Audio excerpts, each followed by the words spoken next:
Once again, there was an interruption. Sergeant Mejia had to leave, so we're back.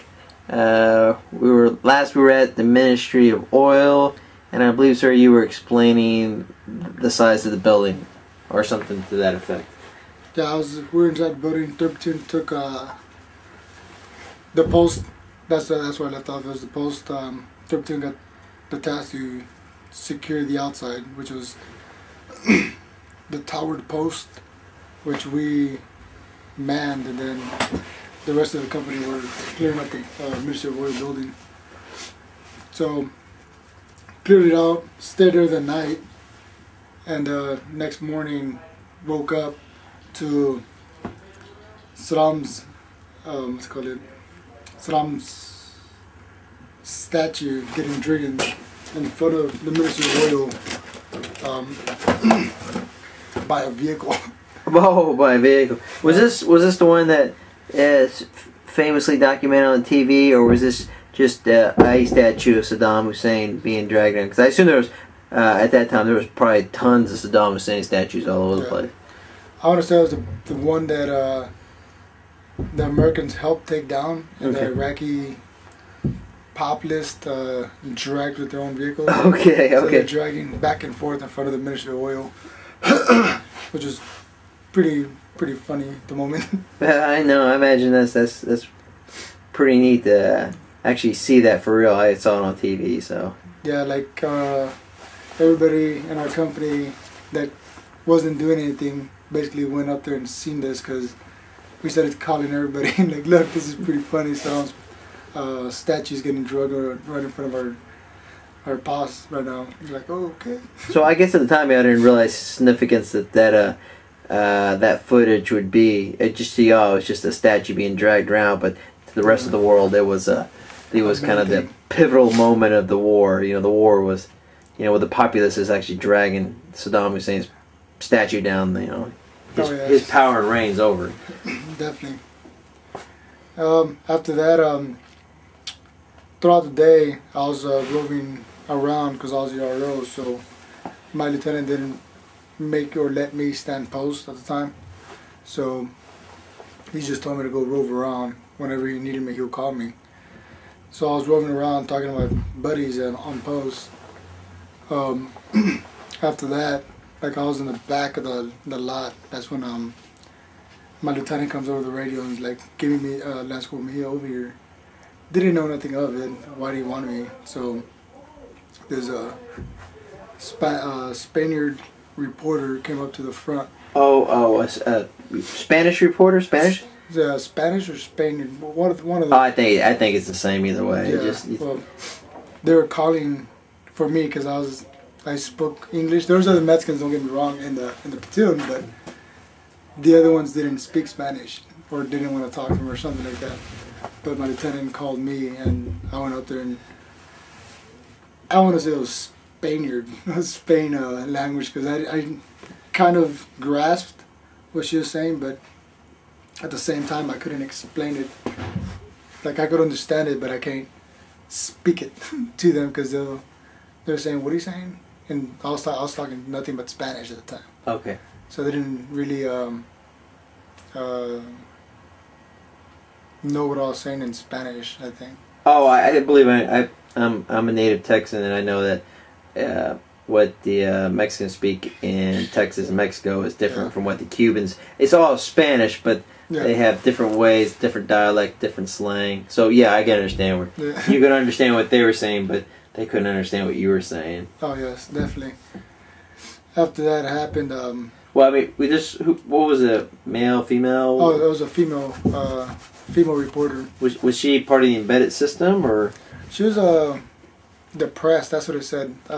She had a flag saying "press" on it, and then their vehicle. They were driving in civilian vehicles, and it said "press" on it.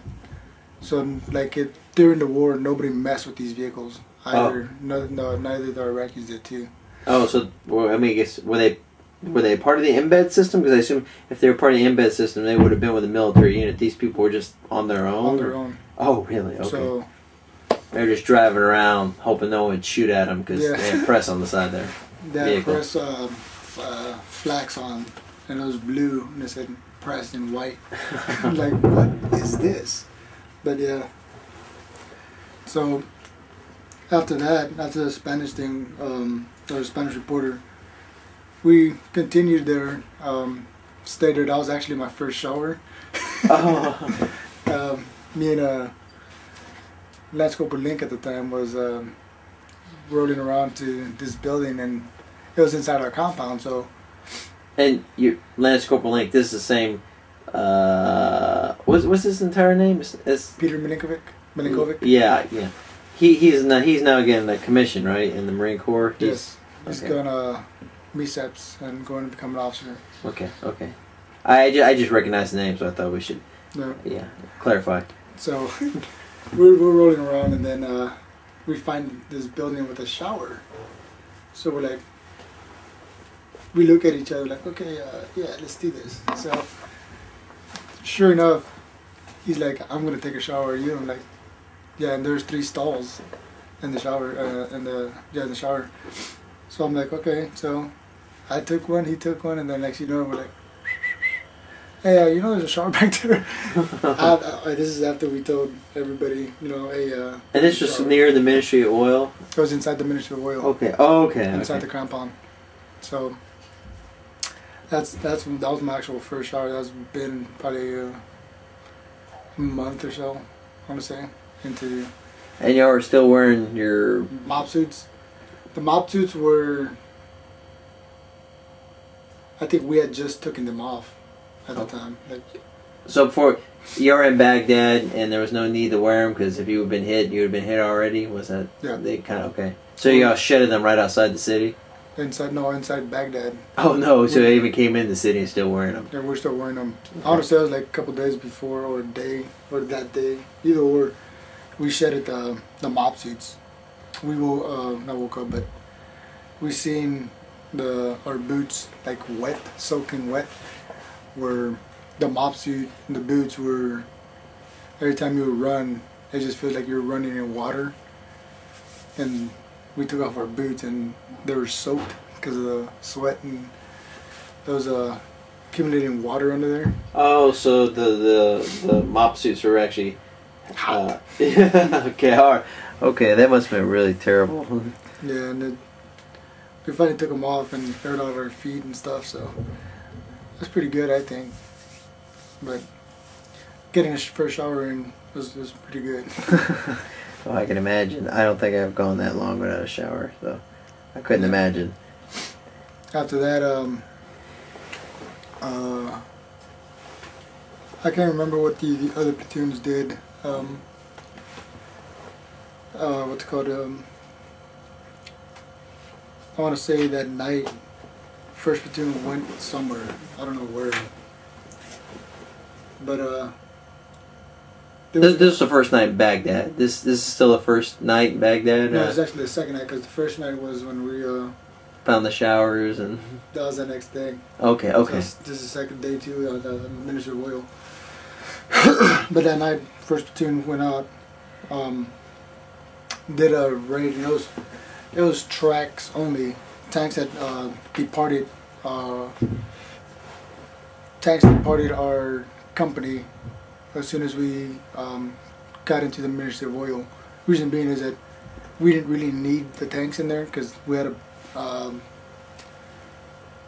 18 feet wall surrounding us. Okay. So we're secured, and the other thing was unsecured was the front, which we had Marines up there. So the tanks were out to our west, and that's when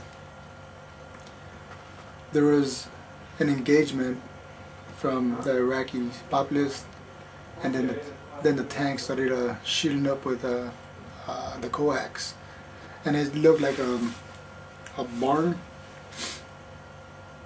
It was I don't know what it would car shed I want to say, but it was like a barn. Okay. A farmland barn. And sure enough, there's people over there shooting. Iraqis were shooting at us, trying to shoot at us until the tanks started shooting coax into it. And we got up to the post and we're like looking like, what they're shooting at. But sure enough, you can see this from the Ministry of Oil.